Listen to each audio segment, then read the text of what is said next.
하나님의 말씀 같이 찾아보도록 하겠습니다. 은혜 받으실 하나님의 말씀 사도행전 3장 6절에서 8절 말씀입니다. 사도행전 3장 6절에서 8절 다 같이 한번 읽어보겠습니다. 베드로가 이르되 은과 금은 내게 없거니와 내게 있는 이것을 내게 주노니 나사렛 예수 그리스도의 이름으로 일어나 걸으라 하고 오른손을 잡아 일으키니 발과 발목이 곧 힘을 얻고 뛰어 서서 걸으며 그들과 함께 성전으로 들어가면서 걷기도 하고 뛰기도 하며 하나님을 찬송하니 아멘. 잘 나오셨습니다. 우리 옆에 분들 한번 보시고 같이 우리 반갑게 우리 인사하겠습니다. 잘 오셨습니다. 은혜 많이 받으세요. 네, 이 마트 같은 데 이렇게 가면 물건들이 참 많더라고요. 그렇죠? 시장에도 가면 다양한 것들이 너무나 많이 있습니다. 혹시 백화점은 가끔 가십니까? 이 백화점도 이게 층층이 뭐가 이게 좀 팔잖아요. 그렇죠? 한 층 한 층 뭔 물건이 그렇게 많은지. 그렇죠? 아이 쇼핑하는 분들이 있으시겠죠. 네, 이렇게 눈으로만 한번 이렇게 둘러보고 구입하지는 않고 오시는 분들도 있지 않을까 싶습니다. 요즘 편의점에만 들어가도 없는 게 없어요. 네, 구석구석 웬만한 건 다 있는 것 같습니다. 내가 뭐 사러 여기 왔지 하는 분이 혹시 있을까요? 만약 그렇다면 목적 없이 편의점에 온 거죠. 또한 식당에 들어가서 음식 종류를 보면 깜짝 놀랍니다. 음식이 많아도 뭐가 이렇게 많은지. 대개의 경우 먹고 싶은 음식이 있으시죠? 아무리 음식이 많아도 내 취향에 맞는 것이 있습니다. 여러분, 그게 관심입니다. 관심이라고 하는 건 온통 내 신경을 그곳에 다 집중하는 거. 이게 관심입니다. 시장에 가서 많은 게 보여도 내 눈에 유독 띄는 게 뭐라 해도 내 귀에 유독 들리는 게 내가 거기 관심이 있기 때문에 그게 있거든요. 그걸 사러 온 거예요. 편의점에 들어가도 내가 사고 싶은 걸 찾기 마련입니다. 그걸 사기 위해 거기 들어간 겁니다. 식당 메뉴판에 많은 음식이 적혀 있어도 내 취향이 있어요. 내가 먹고 싶은 음식이 있다는 거죠. 그 음식을 먹을 예정입니다. 나의 관심입니다. 성도 여러분, 어디에 관심을 갖느냐? 이거 중요합니다.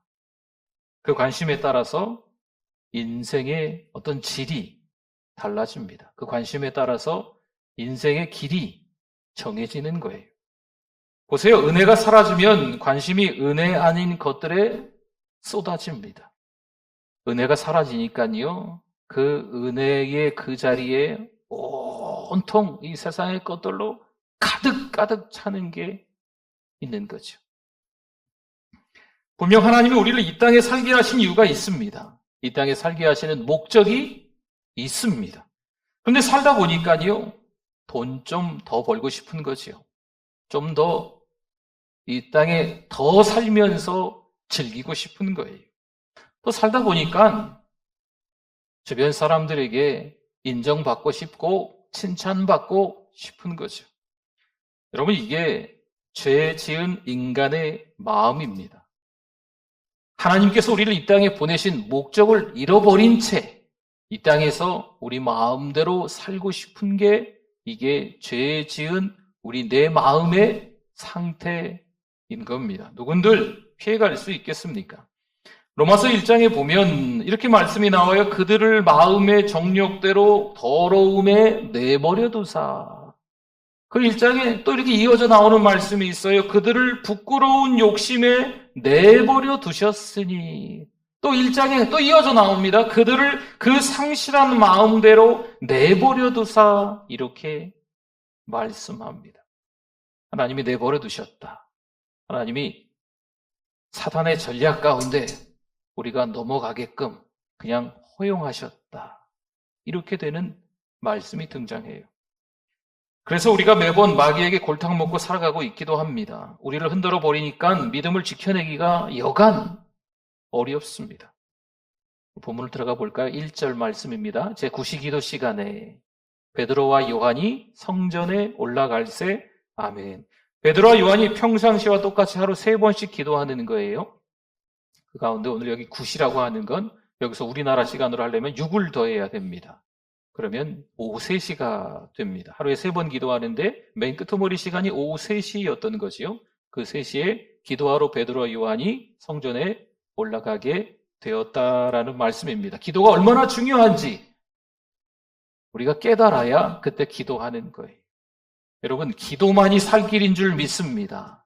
기도하지 않고서 어찌 이 땅에 살아갈 수 있겠어요? 그렇지 않으면 이 은혜가 온통 다 사라져버리고 세상의 것들이 다 눈에 들어오고 들려오는 거예요. 당시 유대를 통치하던 헤롯은 에돔 족속입니다. 에서의 후손이라는 거죠. 그러니 유대인들에게는 무시를 당했겠죠. 그래서 헤롯은 자신의 정통성 문제를 해결하기 위해 무척이나 고심을 했습니다. 결국 헤롯은 유대인들의 환심을 사기 위해 로마의 허가를 받고 화려하고 거대한 성전을 건축합니다. 당시 예루살렘 이 성전은요, 동쪽을 바라보고 세워져 있습니다. 성전은 온통 황금으로 도금되어 있는데 아침에 해가 뜨면 성전이 아주 눈부시게, 아주 화려하게 반짝반짝 빛납니다. 그래서 그들은 황금의 예루살렘 이렇게 부르기까지 했습니다. 성전으로 들어가는 문은 강한 구릿빛 청동입니다. 거기에 동쪽에서 태양이 비쳤을 때 얼마나 눈이 부시겠습니까? 또 아름답지 않겠습니까? 그래서 사람들은 이 문을 미문이라고 했어요. 아름다울 미자를 써서 아름다운 문, 또 골든 게이트 이렇게도 이야기를 했습니다. 이 미문은 유대인들의 종교적 허영심을 충분히 충족시켜주고도 남았습니다. 그 문으로 들어갈 때 자부심이 대단했어요. 허영심, 이 자만 이런 것들이 아주 그냥 풍선 부풀어 오르듯이 생기게 되는 거지요. 그들은 이 미문을 지나면서 자신의 의의를 만방에 과시하기 위해 한껏 거만하게 거린들에게 몇 푼의 동전을 던져주면서 성전 안으로 들어가는 거죠. 그런데 그들의 종교적 허영심을 이용해서 그 주변에 오늘 말씀에 나온 한 사람처럼 아주 다양한 부류의 사람들이 생겨나는 거죠. 2절 볼까요? 나면서 못 걷게 된 이를 사람들이 메고 오니 이는 성전에 들어가는 사람들에게 뭐 하기 위해서죠? 구걸하기 위해서 날마다 미문이라는 성전문에 두는 자라. 아멘. 날마다 사람들이 나면서 못 걷게 된 이 사람들을 메고 와서 성전 미문 앞에, 이 아름다운 문 앞에 내려놓고 가는 거죠. 이 미문 앞에서 이 사람은 뭘 했다고요? 구걸을 하기 시작하는 거예요. 때로는 교회에 영적으로 나면서 못 걷게 된 분을 누군가 메고 찾아옵니다. 이분은 매번 누군가의 도움으로 교회에 오기는 옵니다. 좀 말을 바꿔볼게요. 누군가 강제로 질질 끌고 교회에 오게 만드는 거죠. 그래서 영적으로 나면서 못 걷게 된 이 분이 교회 안에 같이 계시는 거예요. 그렇다면 과연 나면서 못 걷게 된 이 사람은 교회에서 누구를 말하는 걸까요? 그렇다면 이분을 교회에 데려오는 사람은 또 우리 가운데 누가 있으실까요? 3절 한번 볼까요? 그가 베드로와 요한이 성전에 들어가려 함을 어떻게 했어요? 나면서 못 걷게 된 이 40세 이 남자가 베드로와 요한을 보고 뭐 하고 있어요? 구걸하거늘. 아멘. 이 사람은 기도하러 온 베드로와 요한에게 구걸하고 있습니다. 구걸하기 위해 베드로와 요한을 바라보고 있습니다. 여기서 보고는요, 집중해서 본다는 뜻이 아니라 습관적으로 본다는 거예요. 이 나라 말의 보고의 단어는 여러 가지가 좀 있습니다. 그 가운데 여기서 말하는 이 보고는요, 그냥 고개를 돌려서 습관적으로 베드로와 요한이기 때문에 본 게 아니고 그냥 쳐다보는 거예요. 쳐다보는 이유가 분명히 있겠죠? 뭐 하기 위해서? 돈 때문이에요, 돈 때문에. 구걸하기 위해서 지켜보는 거죠.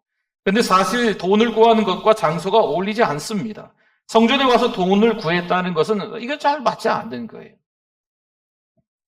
만약 기도할 목적이었다면 성전에 온 것이 맞습니다. 성전은 만민이 기도하는 곳이기 때문입니다. 그러나 돈을 구할 목적이었다면 여기 오는 게 아니고 다른 데 갔어야죠. 근데 보세요. 나면서 못 걷게 된 이 사람이 돈을 구하기 위해서 성전에 찾아왔습니다. 우린 여기서 잘 생각해 보아야 합니다. 온세교회에서 본질이 아닌 것들을 구하고 있습니다.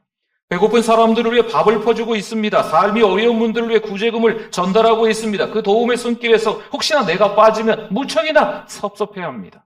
또 교회에서 음악회를 하고 있습니다. 교회에서 문화 공연이 많아지고 있습니다. 물론 교회가 해야 할 일들 중에 하나겠지요. 필요 없는 것이라고 지금 말하는 것이 아닙니다. 그러나 이런 것들이 본질은 아닙니다. 필요해서 하는데 하다 보면 필요를 뛰어넘어 의무가 됩니다. 경우에 따라서는요, 이것이 교회의 전통이 되어버렸어요. 그거 안 하면 큰일 나요. 무엇이 필요이고 무엇이 본질인지 모르게 되는 것이요. 6절 한번 볼까요? 베드로가 이르되 은과 금은 내게 없거니와 내게 있는 이것을 내게 주노니 나사렛 예수 그리스도의 이름으로 일어나 걸으라 하고 아멘.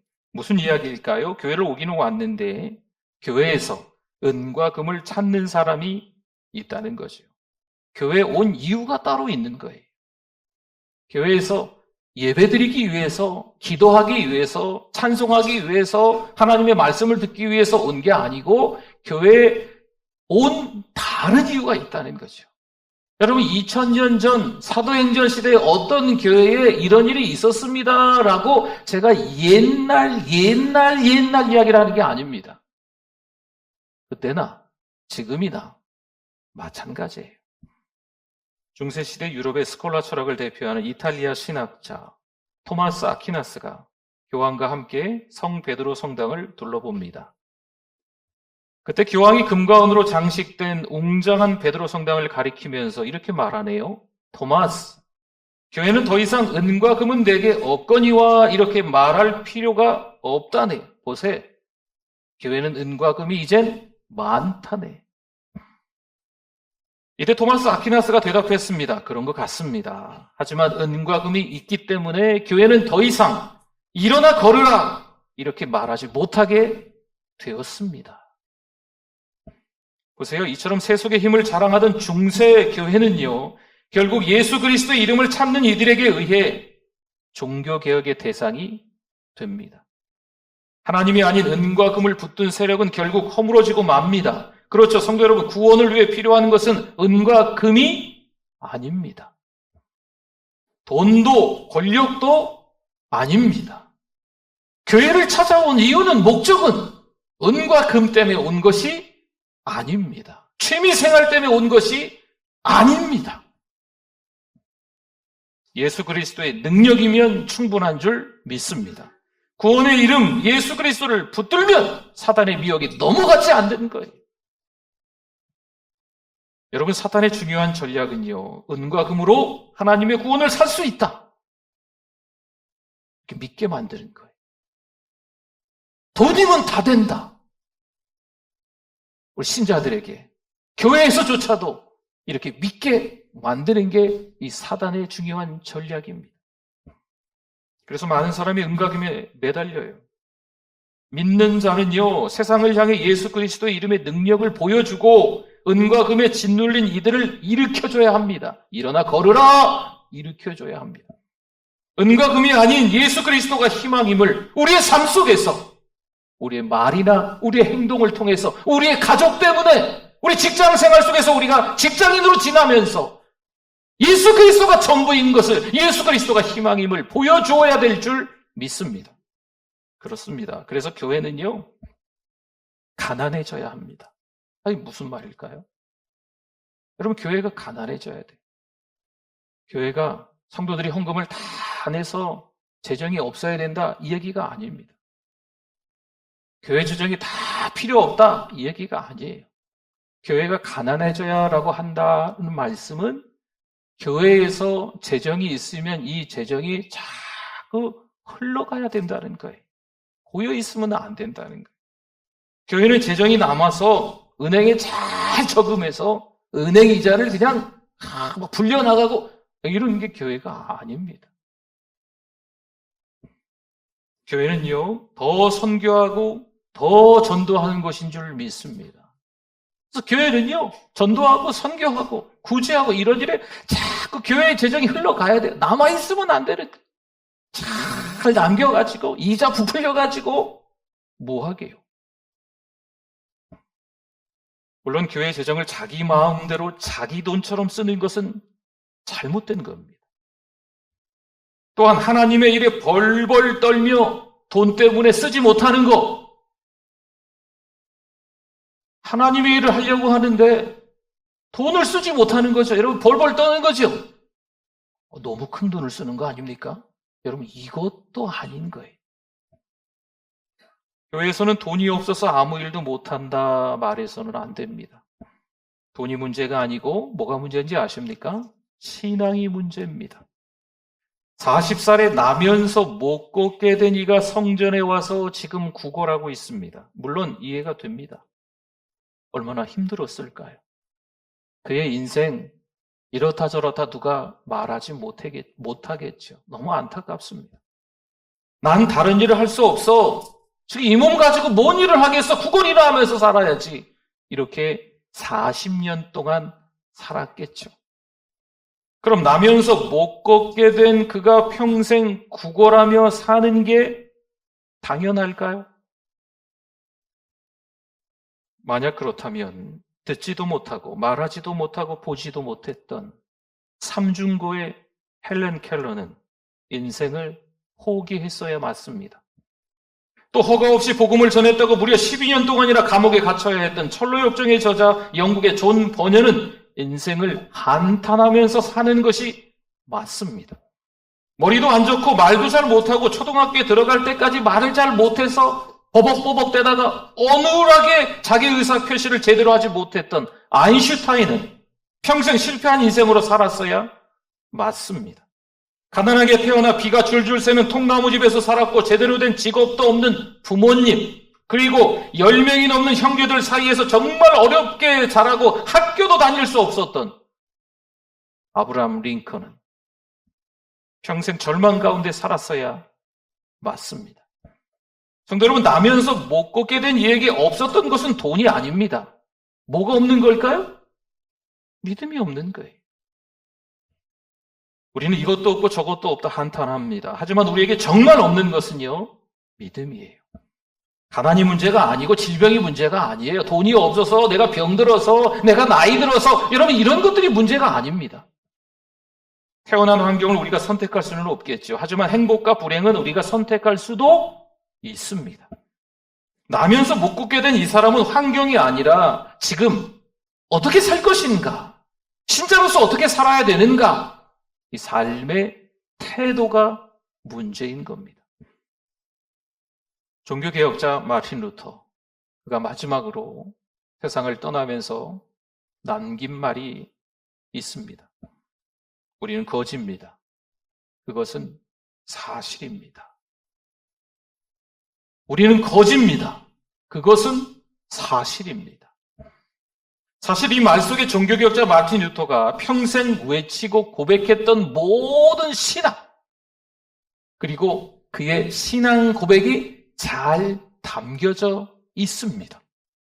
분명 우리는 거지예요. 하나님 앞에 거지라는 거죠. 거지는 아무것도 없는 사람이에요. 하루하루 겨우겨우 사는 사람입니다. 하나님 앞에서 이야기하는 겁니다. 어찌 보면 남의 도움으로 사는 사람이 맞아요. 날마다 구걸하며 살아가는 거죠. 하나님 앞에서 이야기입니다. 여러분, 금요일에 저녁에 우리 마태복음 말씀을 나누고 있는데 최근 몇 주 전부터 팔복에 대한 말씀을 나누고 있습니다. 마태복음 5장 3절이었죠. 처음에 어떤 말씀이 나옵니까? 심령이 가난한 자는 복이 있나니, 이렇게 말씀이 나오죠. 이 심령이 가난하다라는 것은 무슨 뜻일까요? 내 욕심으로 꽉 차 있는 내면에 여기 있는 것들을 포기하는 거예요. 인생을 살다 보니 노하우가 생겼어요. 인생 연륜이 생긴 거죠. 어려운 일들을 겪다 보니까 어떻게 고통 가운데 피하면 되겠다, 이런 것들이, 내 방법들이 생긴 거예요. 여러분, 이런 것들도 포기하는 거예요. 이게 심령이 가난하다예요. 신앙생활을 하다 보니까, 신앙생활에 연차가 좀 생기다 보니까 나름대로 맞다 틀리다, 아이고 집사님 그거 아닌데, 그거 맞는데, 이렇게 해줄 수 있을 만한 나름의 신앙의 노하우가 생긴 거죠. 그런데 그것도 내려놓는 겁니다. 누군가를 판단하고 정죄하는 그 어리석음을 내려놓는 거죠. 이게 심령이 가난하다입니다. 그런데 이게 쉽지 않아요. 내가 생각하는 것을 말하고 싶은 게 우리의 현실입니다. 입이 근질근질합니다. 여러분, 성경은 거울입니다. 거울, 성경을 통해서 자신의 부족함을 자꾸 그래서 들여다봐야 돼요. 성경은 또 창문이라 말씀드렸죠. 창문, 성경을 통해서 하나님이 누구신지 언제나 또 경험해 봐야만 합니다. 창문을 통해서, 성경을 통해서 세상을 바라보는 거죠. 그게 세계관이에요. 그리스도인의 세계관인 거죠. 그럼 나는 아무것도 아님을 깨닫고 누굴 바라보실까요? 하나님을 바라보게 되는 줄 믿습니다. 또 팔복에서 엊그제 금요일날 말씀 나눈 게 세 번째가 뭐였냐면 온유였어요. 온유. 그 온유는 뭘까요? 온유는요, 따뜻하고 부드러운 유약한 사람을 말하는 걸까요? 예, 아니라는 거죠.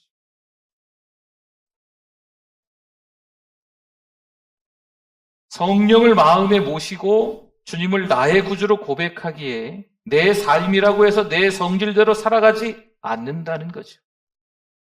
오히려 주님 때문에 모욕당하는 거예요. 주님 때문에 고난을 겪는 거죠. 이게 어떤 사람일까요? 온유한 사람입니다. 온유 또한 삶의 초점이 누구에게 있습니까? 하나님께 있습니다. 4절 한번 봅시다.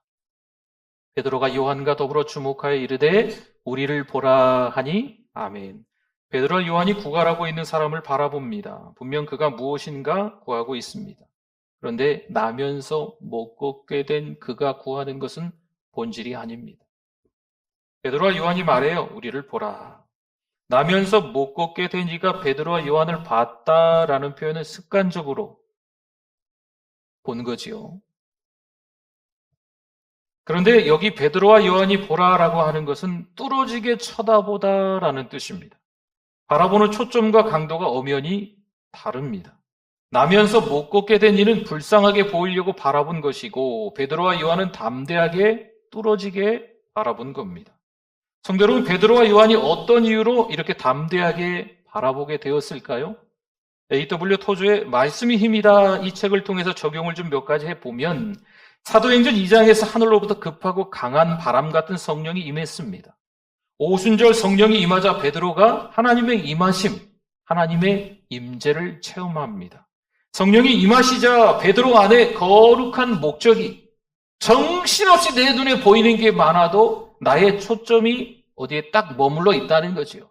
세상의 것에 머물러 있는 것이 아니고 은혜 아래 머물러 있다는 거예요. 목표가 분명해지면 삶이 단순해지고 삶이 단순해지면 용기가 납니다.